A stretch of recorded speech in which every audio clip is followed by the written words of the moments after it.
असलम ने धड़कते दिल के साथ दुल्हन का घूंघट उठाया।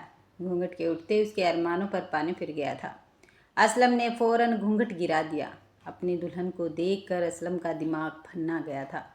वह उसे अपने ख्वाबों की शहजादी के बजाय किसी भूता फिल्म की हीरोइन लग रही थी। असलम ने अपने दांत पीस लिए और दरवाज़ा खोलकर बाहर निकल गया।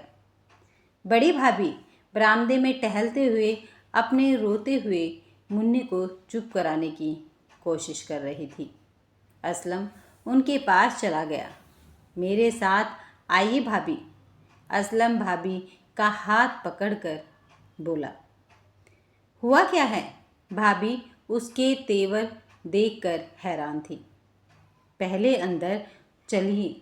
असलम उनका हाथ पकड़कर उन्हें अपने कमरे में ले गया था। यह दुल्हन पसंद की है आपने मेरे लिए? असलम ने दुल्हन का घूंघट हटाते हुए भाभी से पूछ ही लिया। मुझे क्या पता था कि तुम सूरत को अहमियत दोगे। मैंने तो सीरत परखी थी, भाभी बोली। आपसे किसने कह दिया कि सूरत वालों के पास सीरत नहीं होती है? असलम ने जल भून कर भाभी से पूछा। अब जैसी भी है इसी के साथ गुजारा कर लो। इसी में सारे खानदान की भलाई है। बड़ी भाभी नसीहत देकर चलती बन गई वहाँ से। उठो यहाँ से और दफ़ा हो जाओ। असलम ने गुस्से में मुमताज़ से कहा। मैं कहाँ जाऊँ? मुमताज़ ने सहम कर पूछा। उसकी आंखें भर आई थी। भाड़ में, असलम ने झल्ला कर कहा। मुमताज़ चुपचाप बेड से उतरकर सोफे पर जाकर बैठ गई। असलम ने बेड पर लेटकर चादर ओढ़ ली और सो गया। सुबह असलम की आंख देर से खुली। उसने घड़ी पर नज़र डाली। 9:30 बज रहे थे। मुमताज़ सोफे पर गठरी बनी सो रही थी। असलम बाथरूम में घुस गया और फ्रेश होकर कमरे से बाहर आ गया। सुबह सुबह झेला बनकर कहाँ चल दिया देवर जी? कमरे से बाहर निकलते हुए ही छोटी भाभी ने उसे टोक दिया। दफ्तर जा रहा हूँ, असलम ने होठ सिकोड़ कर कहा। मगर तुमने तो 15 दिन की छुट्टी ले रखी थी ना। अब मुझे छुट्टी की ज़रूरत महसूस ही नहीं हो रही है। दफ्तर में भी सभी असलम को देखकर हैरान थे, मगर उसके गुस्सेल मिजाज को देखते हुए किसी ने उससे कुछ नहीं पूछा। शाम को असलम थका हारा दफ्तर से घर आया तो मुमताज़ सजी धजी हाथ में पानी का गिलास पकड़े हुए उसके सामने खड़ी हो गई थी।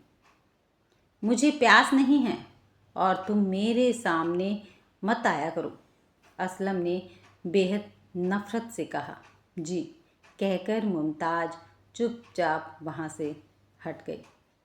और सुनो, तुमने जो चेहरे पर ये रंग रोगन किया है ना, इसे फ़ौरन धो दो। मैं पहले ही तुमसे बहुत डरा हुआ हूँ। मुझे और डराने की ज़रूरत नहीं है। हो सके तो अपना नाम भी बदल डालो। यह तुम पर सूट नहीं करता है। असलम ने मुमताज़ की बदसूरती पर ताना कसा। मुमताज़ चुपचाप आंसू पीते हुए कमरे से बाहर निकल गई। इसके बाद मुमताज़ ने खुद को पूरी तरह से घर के कामों में मशरूम कर लिया।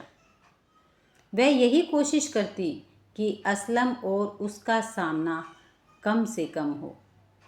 दोनों भाभियों के तो मज़े हो गए थे। उन्हें मुफ्त की नौकरानी मिल गई थी। एक दिन मुमताज़ किचन में बैठी सब्जी काट रही थी। तभी असलम ने किचन में दाखिल होकर कहा। ए सुनो जी। मुमताज़ उसे किचन में देखकर हैरान थी। मैं दूसरी शादी कर रहा हूँ। यह तलाकनामा है, इस पर साइन कर दो। असलम ने हाथ में पकड़ा हुआ कागज़ उसकी तरफ बढ़ाते हुए कहा। क्या? मुमताज़ ने हैरत से देखा और सब्जी काटने वाली छुरी से अपना हाथ काट लिया। उसके हाथ से खून बहने लगा था। जाहिल असलम ने उसे घूर कर देखा। शक्ल तो है ही नहीं, अकल भी नहीं है तुम में। और उसने मुमताज का हाथ पकड़कर नल के नीचे किया। मुमताज आंसू को रोकने की नाकाम कोशिश कर रही थी। असलम ने एक पल को उसकी तरफ देखा। आंखों में उतर आए आंसुओं को रोकने के लिए जल्दी जल्दी पलकें झपकती हुई वह बड़ी मासूम नज़र आ रही थी। असलम ने उसे गौर से देखने लगा। पहली बार वह उसे अच्छी लगी थी। वह उसका हाथ छोड़कर अपने कमरे में चला गया। बेड पर लेटकर वह देर तक उसी के बारे में सोचता रहा। आखिर इस लड़की का क्या कसूर है? सिर्फ इतना कि यह खूबसूरत नहीं है, लेकिन इसका दिल तो बहुत खूबसूरत है। पहली बार असलम को अपनी गलती का एहसास हुआ था। उसने तलाकनामा फाड़कर डस्टबिन में डाल दिया। असलम वापस किचन में चला आया। मुमताज किचन की सफाई कर रही थी। छोड़ो यह सब और आओ मेरे साथ। असलम पहली बार मुमताज से बेहद प्यार से बोला। जी, बस जरा सा काम है। मुमताज उसके बदले मिजाज को देखकर बहुत हैरान थी। कोई ज़रूरत नहीं है तुम्हें नौकरों की तरह सारा दिन काम करने की। असलम किचन में दाखिल होती छोटी भाभी को देखकर बोला। असलम मुमताज की बाँह पकड़कर अपने कमरे में ले आया। बैठो यहाँ, उसे बेड पर बिठाकर असलम बोला और खुद उसके कदमों में बैठ गया। मुमताज, मैं तुम्हारा अपराधी हूँ। मुझे तुम जो चाहो सजा दो।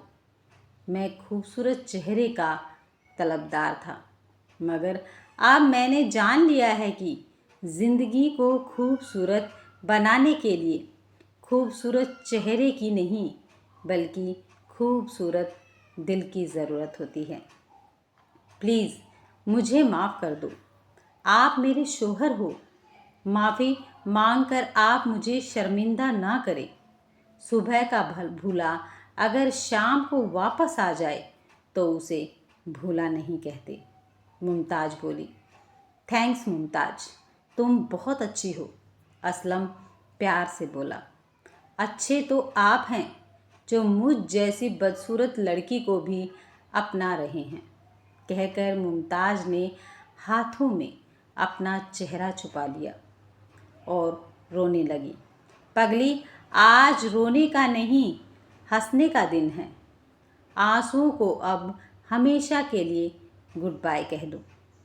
अब मैं तुम्हें हमेशा हंसते मुस्कुराते हुए देखना चाहता हूँ। और खबरदार, जो अब खुद को बदसूरत कहा तो। मेरी नज़रों में तुम दुनिया की सबसे हसीन लड़की हो। ऐसा कहकर असलम ने मुमताज को अपने सीने से लगा लिया। मुमताज सोचने लगी, अंधेरी रात कितनी भी लंबी क्यों ना हो, मगर उसके बाद सुबह ज़रूर होती है। अगर आपको ये कहानी पसंद आई है तो वीडियो को लाइक, शेयर और चैनल को सब्सक्राइब करना मत भूलिएगा। फिर मिलते हैं दोस्तों नेक्स्ट वीडियो में। तब तक खुश रहें, मस्त रहें और स्वस्थ रहें।